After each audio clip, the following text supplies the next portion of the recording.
একটা স্বপ্ন পুরা হইতে যে কত কষ্ট মেহনত করুন নাগে। তো এটা বুঝলাম যে একটা স্বপ্ন পুরা হইতে কত কষ্ট মেহনত করুন নাগে। তো হপায় একটা স্বপ্ন পুরা হইলো কত কষ্ট মেহনত করার পরে।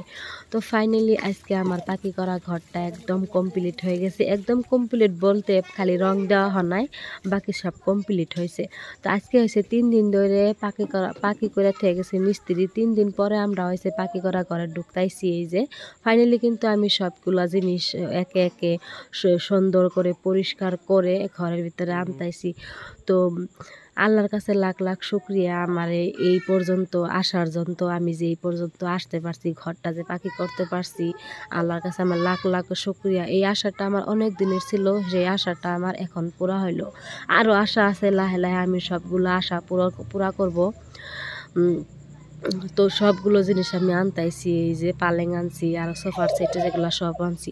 হয়তো এই ঘরটা আমি সারা জীবন ভরে থাকবো না, হয়তো এই ঘরটা আমার শাশুড় শ্বশুরই আমাকে দিবে না, হয়তো দিতেও পারে, হয়তো নাও দিতে পারে। এখন আমরা সবগুলা ফ্যামিলি একলগে আছি, তার জন্য আমরা এই যে এই ঘরটার মধ্যে রয়েছি। তখনকার নাকি ভাগাভাগি হব, ভাই ভাই তো ঠাই ঠাই সবখানে আছি, তখনকার নাকি ভাগাভাগি হব। তখন কি জানি আমার এই ঘর আমার কপালে পড়তেও পারে, নাও পড়তে পারে।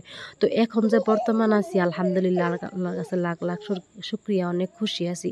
তো আগেও কিন্তু আমি আমার বাপ মা বাড়িতে পাকা করা ঘরে ছিলাম, তখন কিন্তু এত একটা ফুর্তি লাগে না। এখন আমার বর্তমান এত ফুর্তি লাগতেছে পাকা করা ঘরটা দেওয়ার পরে।